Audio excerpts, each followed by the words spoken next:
सुप्रभात मेरे प्यारे बच्चों। कक्षा 7वीं पाठ 2 दादी माँ हमारा यहाँ तक ये हो चुका था। आगे हम इसे पढ़ने जा रहे हैं। कृपया ध्यानपूर्वक सुनिए बच्चों। मैंने यहाँ पर पैराग्राफ आपके जो है वो बना दिए हैं। जैसे यहाँ से लेकर के ये यहाँ तक ये आपका पहला पैराग्राफ है, तो आपने केवल इसी में से प्रश्न बनाने हैं और उसके आंसर इसमें से ढूंढ करके लिखने हैं। कृपया ध्यानपूर्वक सुनिए। दादी माँ को गंवई गांव की 50 किस्म की दवाओं के नाम याद थे। यानी कि अगर किसी को छोटी मोटी बीमारी भी हो जाती तो दादी माँ को 50 प्रकार की दवाइयों के नाम याद थे। गांव में कोई भी बीमार होता उसके पास पहुँचती और वहाँ भी वही काम। कौन सा काम? हाथ छूना, माथा छूना, पेट छूना। और फिर कहती कि भूत से लेकर मलेरिया तक, सरसा मतलब एक सन्निपात, एक प्रकार का रोग, निमोनिया तक का अनुमान विश्वास के साथ सुनाते। महामारी और विसूचिका मतलब हैजा, एक प्रकार की बीमारी है, के दिनों में रोज़ सवेरे उठकर स्नान के बाद लवंग, नमक और गुड़ मिश्रित जलधार, गूगल और धूप, सफाई कोई उनसे सीख ले। दवा में देर होती, मिश्री या शहद खत्म हो जाता। चादर या गिलाफ नहीं बदले जाते तो वे जैसे पागल हो जाती। गिलाफ का मतलब होता है जैसे रजाई के ऊपर जो होता है कपड़ा, उसको गिलाफ बोलते हैं। तो वे जैसे पागल हो जाती। बुखार तो मुझे अब भी आता है, नौकर पानी दे जाता है। मैस महाराज जो खाना बनाने वाले हैं वे अपने मन से पकाकर खिचड़ी या साबू। डॉक्टर साहब आकर नाड़ी देख जाते हैं और कुनैन मिक्सचर की शीशी की तिताई के डर से बुखार, यानी कि उसके तिताई का अभिप्राय यहाँ पर क्या है? संकाय।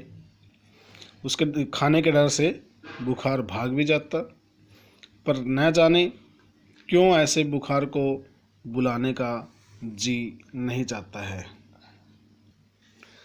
आगे देखिए, आपका दूसरा पहरा मैंने यहाँ से यहाँ तक बना दिया है। किशन भैया की शादी ठीक हुई। दादी माँ के उत्साह और आनंद का क्या कहना।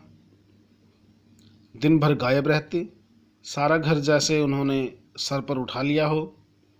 पड़ोसी ने आती, बहुत बुलाने पर दादी माँ आती और फिर उनको कहती, बहन बुरा मत मानना, कार परोजन का घर ठहरा, यानी काम धंधा है घर में बहुत ज़्यादा।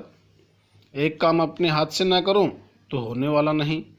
जानने को यूँ सभी जानते थे कि दादी माँ कुछ काम नहीं करती है, पर किसी काम में उनकी अनुपस्थिति वस्तुतः विलंब का कारण बन जाती है। विलंब मतलब देरी का कारण बन जाती है।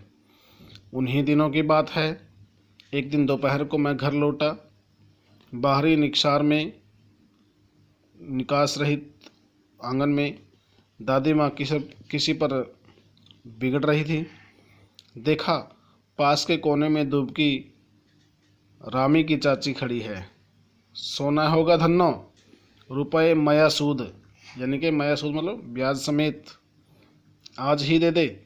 तेरी आंख में तो शर्म है नहीं, मांगने के समय कैसी आई थी, पैरों पर नाक रगड़ती फिरी, किसी ने एक पाई भी न दी, अब लगी है आजकल करने। फसल में दूंगी, फसल में दूंगी, अब क्या तेरी खातिर दूसरी फसल कटेगी। तो बच्चों, यहाँ तक आपका दूसरा पहरा था जो वो कंप्लीट हो चुका है। आपने इसी में से क्वेश्चंस बनाने हैं और उसके आंसर आपने अपने नोटबुक में राइट डाउन करने हैं। दूंगी मालकिन।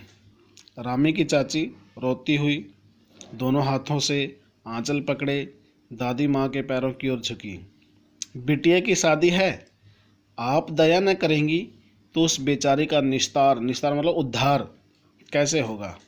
हट हट, अभी नहा के आ रही हूँ। दादी माँ पीछे हट गई। जाने दो दादी, मैंने इस अप्रिय प्रसंग को हटाने की गरज से कहा। बेचारी गरीब है, दे देगी कभी। चल चल, चला है समझाने। दादी माँ कहती है लेखक को, चल चल, चला है समझाने। आगे बच्चों, आपका तीसरा जो पैराग्राफ है वो शुरू होता है। मैं चुपके से आंगन की ओर चला गया।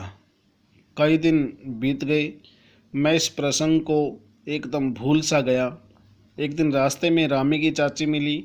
वह दादी को पूतो फलो दूधो नहाओ का आशीर्वाद दे रही थी। मैंने पूछा, क्या बात है धन्नो चाची?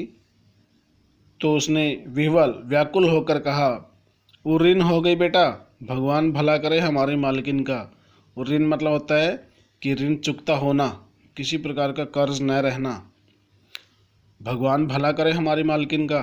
कल ही आई थी, पीछे का सभी रुपया छोड़ दिया, ऊपर से 10 रुपये का नोट देकर बोली, देखना धन्नो, जैसी तेरी बेटी वैसी मेरी, 10-5 के लिए हंसाई न हो, देवता है बेटा देवता। जो धन्नो थी वो दादी माँ के बारे में ऐसा बोल रही थी। तो बच्चों यहाँ तक ही आपका काफ़ी है। 3 पैराग्राफ आपके बन चुके हैं। तो तीनों के जो क्वेश्चन आंसर्स हैं वो आपने इसमें से देख करके लिखने हैं। धन्यवाद।